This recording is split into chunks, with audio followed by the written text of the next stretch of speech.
या मुस्लिम गुरूंकडे राजे जायचे ते बाबा याकूत हे मुस्लिम होते, अशी ढीकभर उदाहरणं सांगता येतील. राजे कधीही मुस्लिमांच्या विरोधात नव्हते, कोणत्याही धर्माच्या विरोधात नव्हते. राजांचा धर्माकडे पाहण्याचा दृष्टिकोन कसा होता माहितीये? एका वाक्यात सांगता येईल, उगवत्या सृष्टीचा रंग, उगवत्या सूर्याचा रंग भगवा केशरी आहे म्हणून तिनं स्वतःला कधी हिंदू म्हणून घेतलं नाही.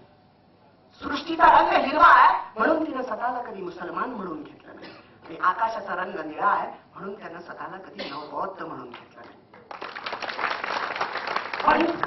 पण हे रंग माणसानंच माणसामध्ये वाटले आणि तोच माणसाच्या रक्तरंजित रंगाची होळी खेळू लागला. राजे कधीही कोणत्या जाती धर्माच्या विरोधात नव्हते. फक्त दुर्दैव हे होतं की त्यावेळेस जे राजे होते, आसुरी सत्ता होत्या, त्यांवर बसलेले राजे मुस्लिम होते. ते जर हिंदू असते आणि आसुरी वागत असते तर राजे त्यांच्याही विरोधी लढले असते आणि लढले.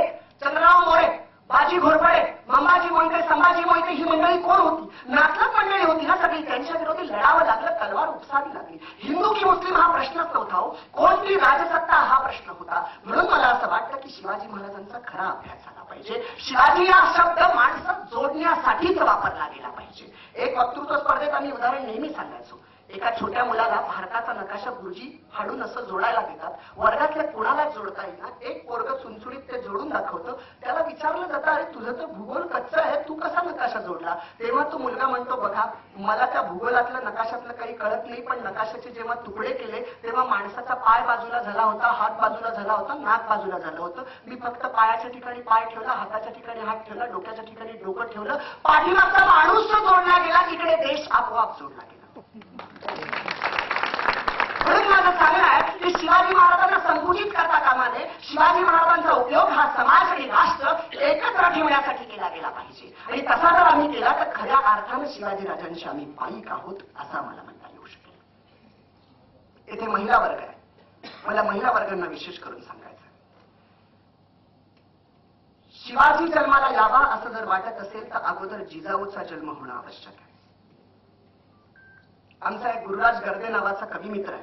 तो एका कवितेत म्हणतो, तुमच्यासारखा छत्रपती पुन्हा इथं झाला नाही, तुमच्यासारखा छत्रपती पुन्हा इथं झाला नाही आणि पुन्हा कुठल्या जिजाऊच्या पोटी शिवबा जन्माला आला नाही. कारण घराघरातल्या जिजाऊ आता करिअर वुमन होत आहेत आणि संस्कार करण्याच्या नावाखाली मुलाला पाळणा घरात देत आहेत. मग पुत्र आईकडं आणि पोरगा दाईकडं असलेलं बघावं लागतं. लाज वाटते राजे, या जगात जगावं लागतं. आज आपल्याला सांधा जोडायचा आहे.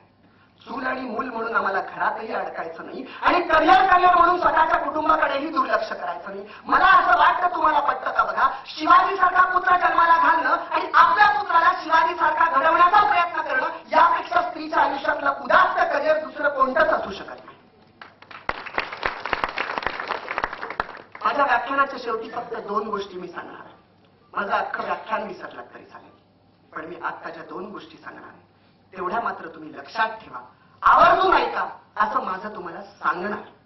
त्याच्या अगोदर फक्त मी माझा मोबाईल नंबर तुम्हाला अशासाठी देतोय की शिवचरित्रावर काही बोलायचं असेल, तुमच्याकडची काही माहिती मला द्यायची असेल, माझ्याकडून काही घ्यायची असेल तर तुमच्याकडे ते नंबर तो असावा यासाठी सांगून ठेवतो. पनवेलच्या पुढे चौकजवळ हातनोली म्हणून माझं गाव आहे. माझा नंबर आहे, पेन नसला तरी लक्षात राहील, फार अवघड नंबर नाहीये.